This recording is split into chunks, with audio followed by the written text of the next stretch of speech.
Brand new from Radioddity is a new FRS radio, model number FS-N1, Foxtrot Sierra November 1. It is so new that they are doing a Kickstarter. It hasn't even released yet. This video is not even on the market at the time of this recording, but they're doing a Kickstarter to get it off the ground, and we're going to talk about that today.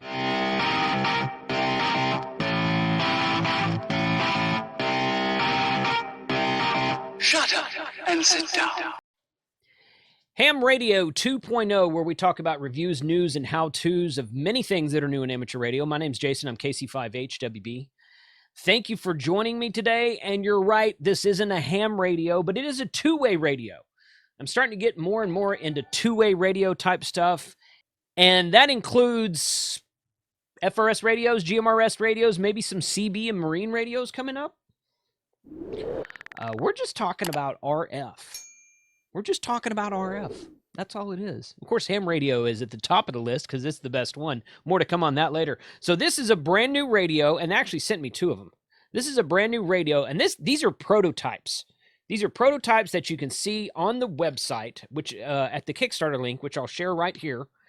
And this radio is going to have a 3,000 milliamp hour large capacity battery. It's FRS free, so it's license free, and it's the first, so they claim, it's the first noise canceling function of an FRS radio. It's also applicable to PMR446 and some other countries where that is used more than the United States is anyway. You can get several things. You can scroll down here on the website and you can get, you can see different packages you can get from the Kickstarter campaign that they tried, or that they're trying right now, that's currently ongoing. And you can also see that they've got different colors in them. This is in fact, let me switch over to this view right here because I want to show you an overhead shot. So we're going to look at this right here. This one's blue, this one's red. These are just some that they sent me at random. They said, hey, would you like to review this before it goes live? And I'm like, oh yes. Here is your FCC and CE certification tags right here. There's a barcode. You can see that right there. I know you can't see that very well. Let me see if I wonder if I can get closer to it. There we go. Restricted due to occupational use to satisfy FCC RF exposure limits. See user manual for operating. There's your FCC tag. There's, oh, it doesn't have a CE. I thought that was a CE. That's not. Okay. So I think there'll be a different version of it made in the UK for CE certification. I'm not 100% sure about that yet. I'm not in the UK, so I don't have to worry about that sort of thing. But this is what the radio looks like. I'll zoom back out a touch so that we can see this 3,000 milliamp hour battery right there. According to FRS radio regulations, this antenna is not removable. That's part of the license-free frequency service.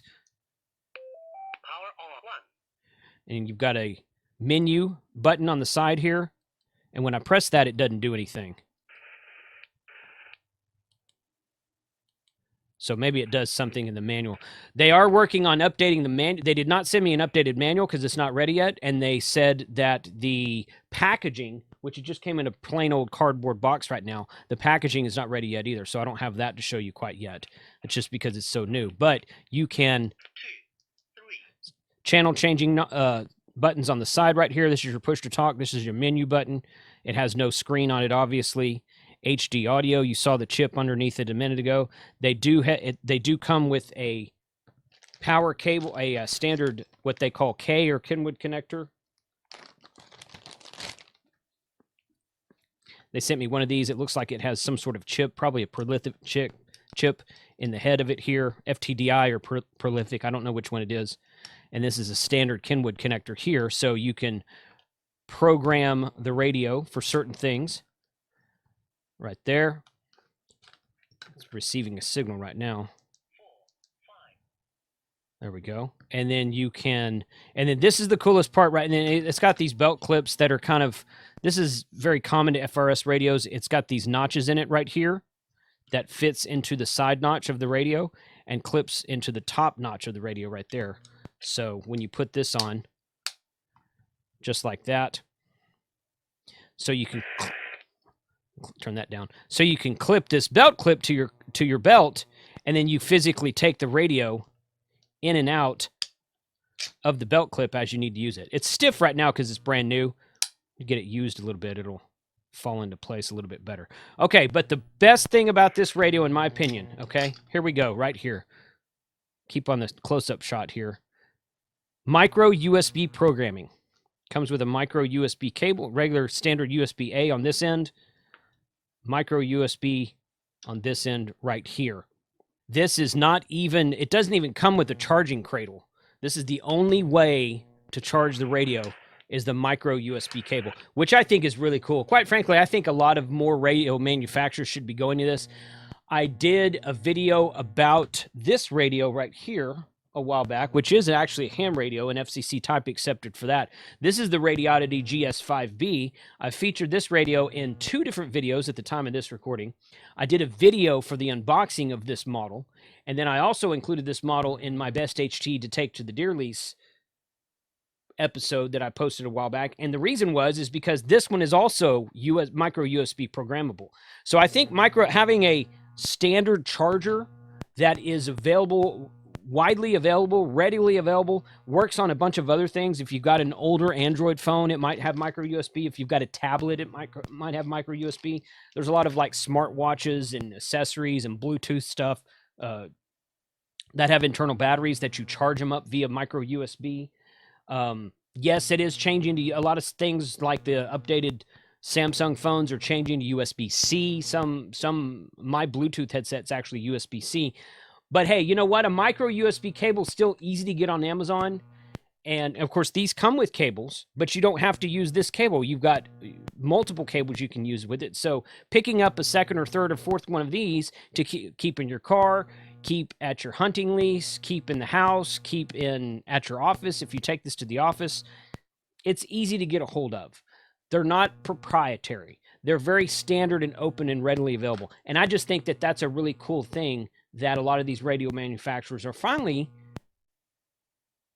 starting to accept. And it gives the radio a little bit more versatility, in my opinion. So we've got, let me see here.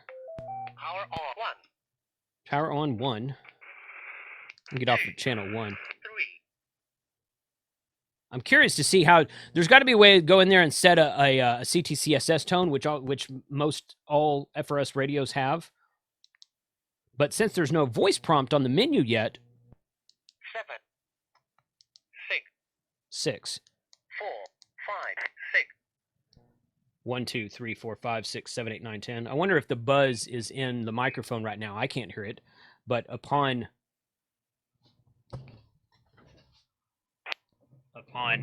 release of this video, the buzz might be in the microphone. I do not know. 1, 2, 3, 4, 5. This is not a ham radio, so I do not have to identify myself with my call sign. Anyway, oh, does it work the other way? Why, yes, Bob, it does work the other way. Thank you for asking. So, red when you're transmitting light. Nice bright red when you're transmitting light. LED light right there.